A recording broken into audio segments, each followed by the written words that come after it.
Olá, meu nome é Denilson e vamos dando início a mais um Evangelho online nesse período tão diferente pelo qual nós estamos passando.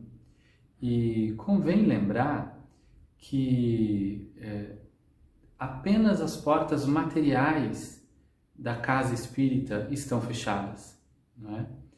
Porque no plano espiritual, os tarefeiros do Senhor, os ceareiros do bem, continuam trabalhando.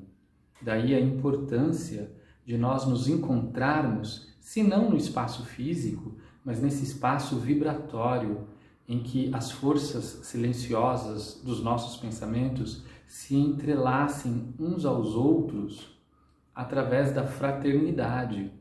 E a partir dessa união possamos subir mais essas vibrações, buscando a sintonia com os mentores da casa, que estão trabalhando provavelmente até muito mais do que antes. Porque nós sentimos falta da casa espírita materialmente falando, não é? De chegarmos lá, do olhar carinhoso, do abraço fraterno, de estarmos naquele ambiente onde respiramos uma atmosfera mais salutar e harmônica. Então ouvimos a palavra, a boa palavra do Evangelho, nos submetemos à terapêutica dos passes, depois temos a água frutificada, os dias de estudo, a conversa fraterna nos atendimentos e procuramos manter isso da melhor maneira, mas agora neste campo da vibração. Então estamos vivendo por um período, uma vida bastante online, né? Houve uma quebra de paradigma, então nós estamos utilizando as mídias sociais de uma maneira que demoraria um bom tempo para a gente chegar nesse ponto em que estamos agora. Então os evangelhos se proliferam pelo Instagram, pelo Face, pelo YouTube e outras plataformas para os encontros de aulas. Então esse é um desafio ao qual devemos passar e nos remete àquela conversa com Jesus e a mulher samaritana ali no poço de Jacó. Porque em algum momento da conversa, a samaritana, ela pergunta para Jesus. Ela identifica nele um mestre, ela reconhece que ela não está na frente de um homem comum, está na frente de um grande mestre, já o chama então de Rabi e diz: os judeus dizem que devemos adorar a Deus lá no Sinédrio, em Jerusalém, no templo em Jerusalém. Mas os samaritanos dizem que devemos adorar a Deus aqui, onde foi construído o poço de Jacó, porque honra a tradição de Abraão, Isaque e Jacó. Onde, mestre, devemos adorar a Deus?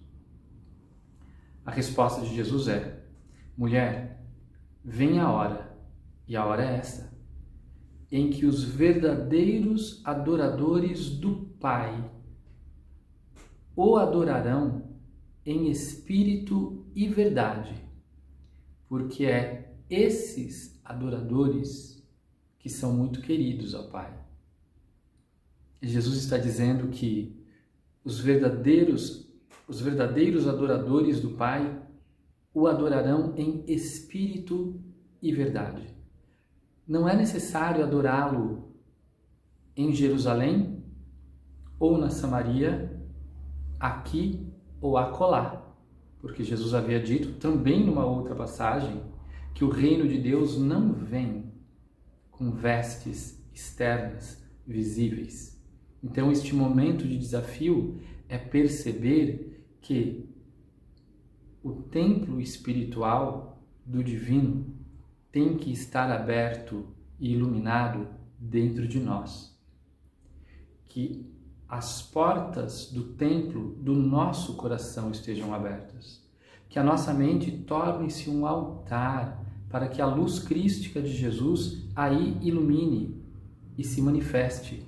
O grande desafio dos adoradores, dos verdadeiros adoradores do Pai, é adorá-lo em espírito e verdade. Mas essa adoração, no contexto original da palavra, não é apenas uma atitude reverente contemplativa e inerte. Adorar o Pai em espírito e verdade significa converter a nós mesmos em templos vivos de Deus. Que desafio, não é? Porque se estivermos, e esse é o objetivo da doutrina espírita, não é? É atualizar a mensagem do Cristo, que é toda ela uma mensagem de comunhão com o divino. Que nós possamos, dentro da nossa estrutura, da nossa essência, estarmos alinhados, isto é, em sintonia com o propósito divino maior. Em sintonia com esse propósito divino maior, as nossas ações no mundo material serão adequadas e pertinentes com o nosso propósito encarnatório. Porque senão a gente vai levar uma vida sem sentido. Eu lembro de expressões dos meus avós e dos meus pais também, que falavam assim, ó, sem pé nem cabeça. A gente às vezes vai vivendo uma vida como um pagode do Zeca Pagodinho. Vida leva eu, deixa a vida me levar. Onde eu não tenho propósito. O poeta romano Sêneca tem uns versos extraordinários em que ele diz: nenhum vento sopra a favor de quem não sabe aonde vai. Nenhum vento sopra a favor de quem não sabe aonde vai. A verdadeira religião, a religião eterna, ela vem nos ensinar a como viver. Ela vem nos ensinar a ter uma postura ética na vida, perante a vida. Que as nossas escolhas, que as nossas decisões estejam em sintonia com o nosso propósito de espírito eterno. Onde você estava 1 ano antes de você nascer? Onde estava você, alma, espírito eterno, 1 minuto antes da concepção, do encontro entre o sêmen e o óvulo? Qual era o propósito, a trajetória existencial traçada? A religião adequada, verdadeira religião, é nos religar a este propósito maior. Quando a samaritana então pergunta a Jesus, ela está querendo saber como é que se vive em sintonia com Deus da melhor maneira possível. E Jesus diz, a partir da sua sintonia espiritual com o divino, não importa onde. Agora, as portas materiais do templo espírita, da casa espírita, estão fechadas. Agora é a hora do nosso desafio, onde no mundo de pandemia viral, e nós estamos no Brasil, né? Temos a pandemia viral e aqui também temos o pandemônio político. Ainda que a sociedade esteja em turbulência, que possamos conseguir estarmos o mais harmonizados e equilibrados dentro do possível, para que as nossas escolhas, as nossas decisões reflitam o propósito maior da construção de uma sociedade harmônica, fraterna, em que uns ajudam aos outros, como está em O Livro dos Espíritos. O mais forte ajuda o mais fraco, o mais rico ajuda o mais pobre, e nós todos cuidamos da natureza, da Mãe Terra e uns dos outros.